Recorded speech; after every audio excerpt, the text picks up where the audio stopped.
Chapter 6. Dr. Meyer-Brandis' office was near the entrance to the greenhouse. Lieutenant Colonel Ryan pressed the buzzer and instructed Jake to wait. He returned the way they came, down the hallway toward the residence soldiers' quarters. Where are the Marines? Jake wondered. I haven't seen a single one. The security camera above the door panned down on him, the lens twisting to focus. Dr. Meyer-Brandis' voice came through the small speaker in the card key assembly. She told him to step forward, and the door would open automatically. Jake hesitated, a vision of Greg from his ethics class coming into his mind. Did he want to go through that door?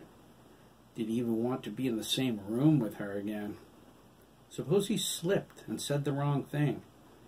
He almost voiced his agreement with Greg. She would have shot him too, with the same frigid indifference. Did the complex have a body-sized, wheeled linen cart around here too? Would the janitor heft his carcass into it and roast his body to cinders in some raging basement furnace? Jake's concerns were valid. He hadn't realized it, but he was bitter. He was angry with himself for selling his soul to the agency in the name of getting his father's goat. He was frustrated and disappointed with what the agency became for him. His aspirations were a tad grandiose. But to be cast in the role of a truck driver? Never staying in one place longer than it took to unload the trailer? Leaving before he could memorize the name of the town? He hated it.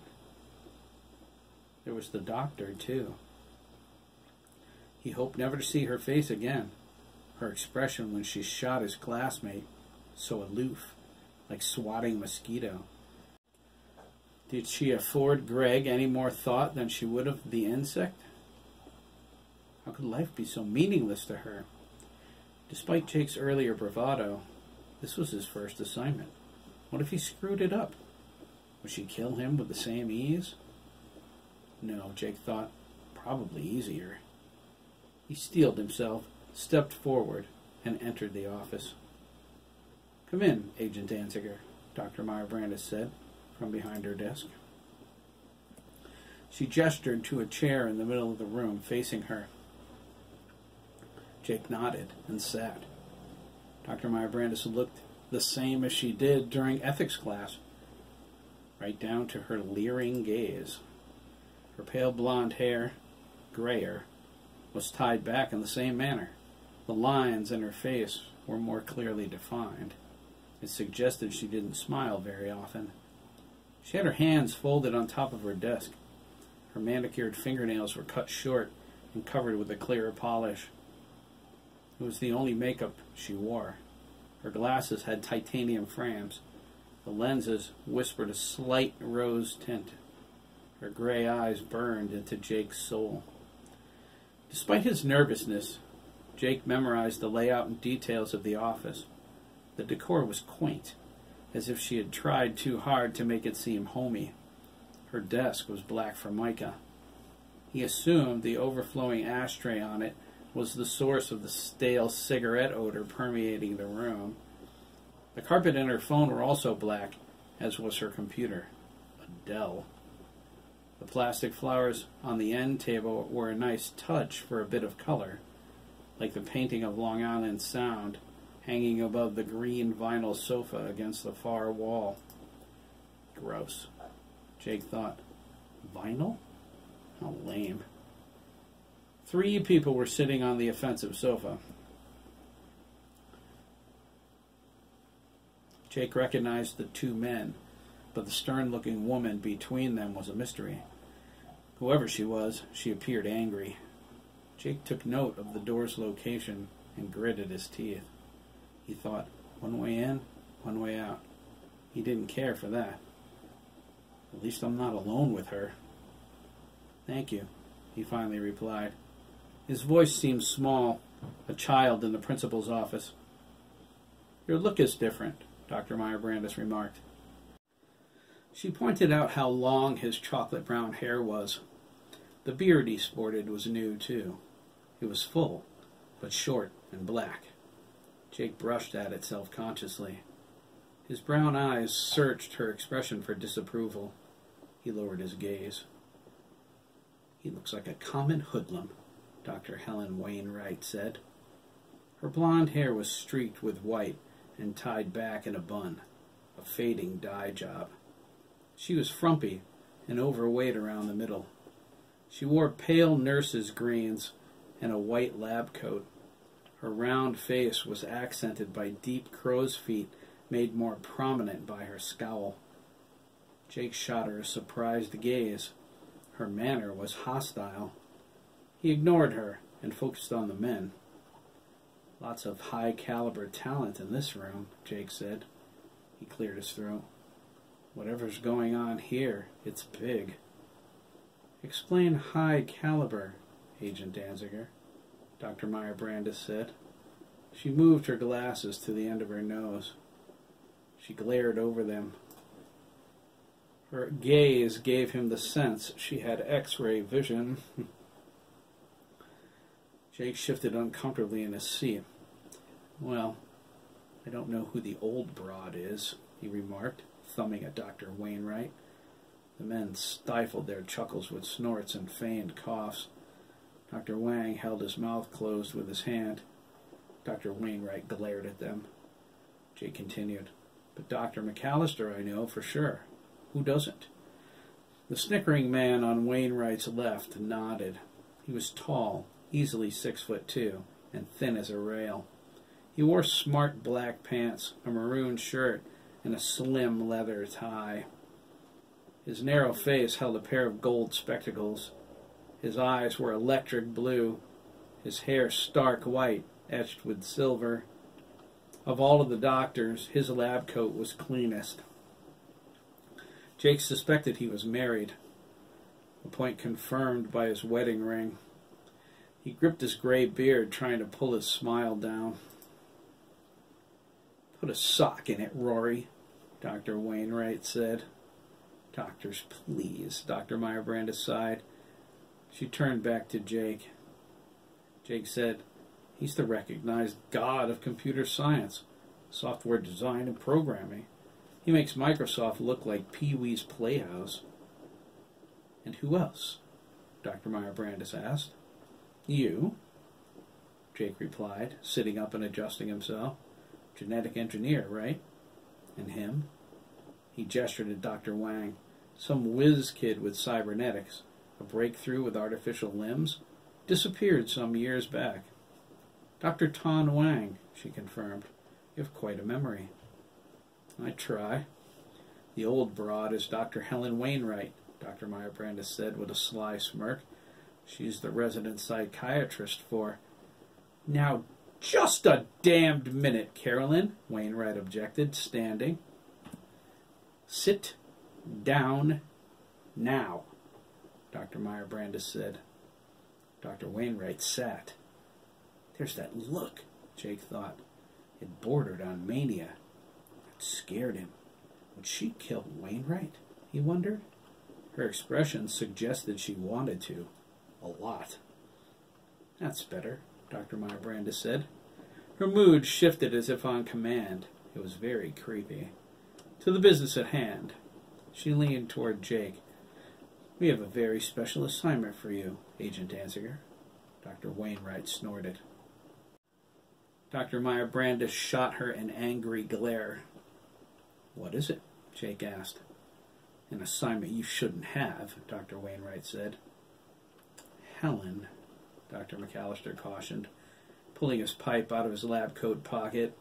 He lit it and sucked on the mouthpiece, his beard twitching. Jake liked the cherry scent of his tobacco. He exhaled. "We've been down this road already." "Perhaps we should go down it again," Dr. Wainwright insisted. "To what end, Doctor?" asked Dr. Wang.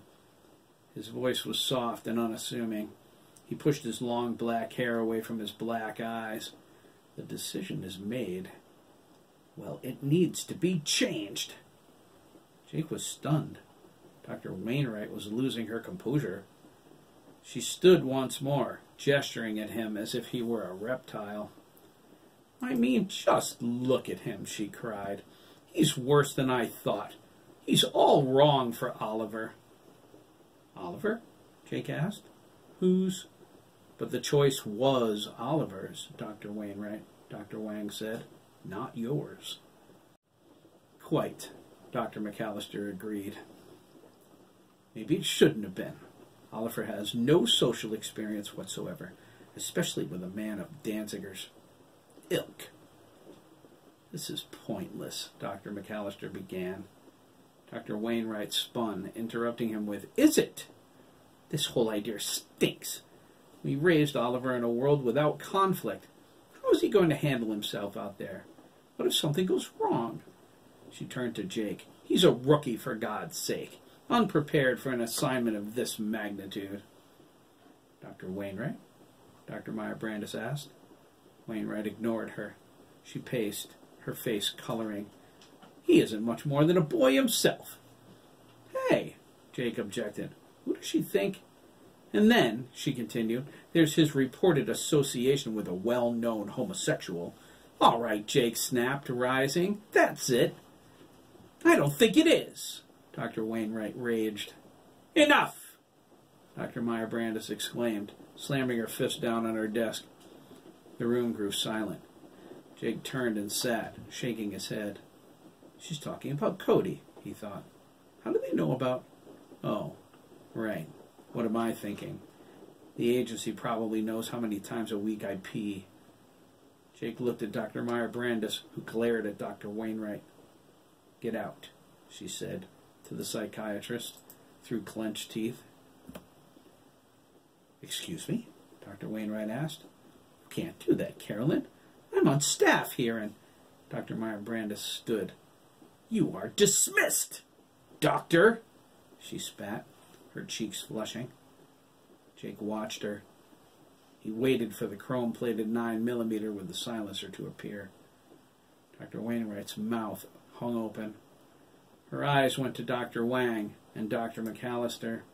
They looked away. Don't you understand what I'm trying to do here? She asked. Can't you see how bad of an idea this is? She caught Dr. Meyer-Brandis' expression. She turned on her heel and stormed out of the office. Rest assured, Tom Granger will hear about this. Oh, blow it out your ass, Dr. Meyer-Brandis said, sitting down. Jake burst out laughing. The doctors waited while he regained his composure. Once he was calm, Dr. McAllister spoke first. She has a point, you know, he said, puffing on his pipe. Gray-brown smoke encircled his head like a dirty halo. Jesus, Rory, Dr. Meyer-Brandis said. You too? Jake looked at him. Dr. McAllister shrugged. No offense intended, Agent Danziger, he said. There's more at stake here than you know. Indeed, Dr. Wang concurred. Well, it would be nice if someone let me in on it, Jake said. He wasn't sure he wanted to know. Who's Oliver?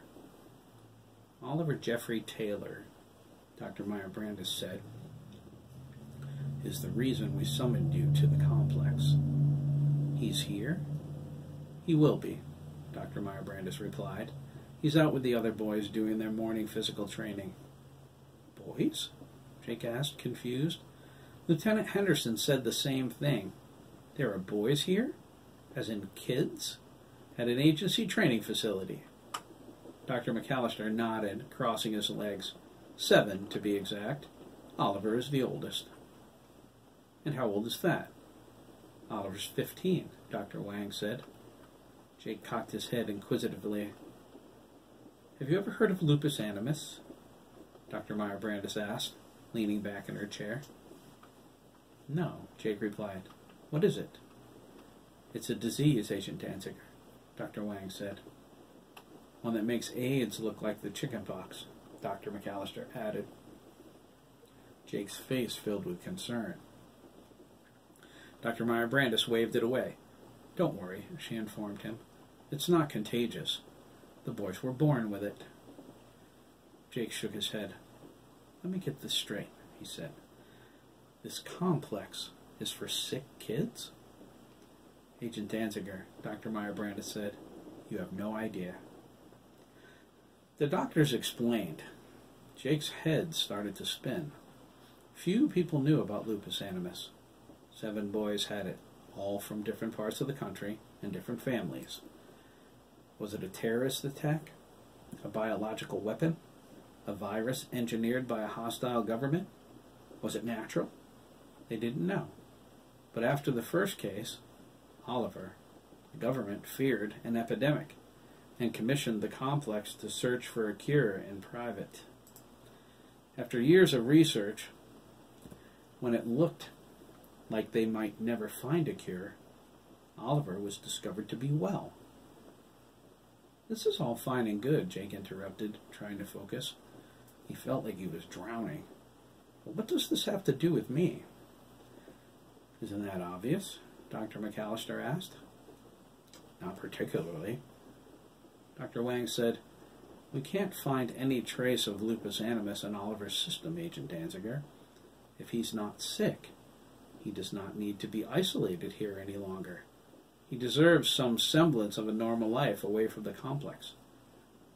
A semblance? Jake asked. Where do I fit in? Your assignment, Agent Danziger, Dr. Meyer-Brandis said, is to take Oliver with you. You're going to be his guardian. What? Jake asked. You want me to foster parent some kid? You're not serious. Their stern expressions said they were. He asked, whose brilliant idea was this anyway? Actually, Dr. Meyer-Brandis replied, it was Oliver's. The sound of young voices calling cadence grew in the background, rising stronger with each second. It was haunting, their chant in perfect pitch and time. There was no delay, no beginning or end, just the precise intonations of a gospel choir. Dr. McAllister absently tapped his foot to the beat. Dr. Meyer-Brandis watched Jake. He saw her out of the corner of his eye. He turned toward the boys' voices, inexplicably drawn to them. Dr. Wang's mumbled sentence overshadowed the weight of her stare. It sounds like, he said, a hint of awe in his voice, the Wolf boys have returned.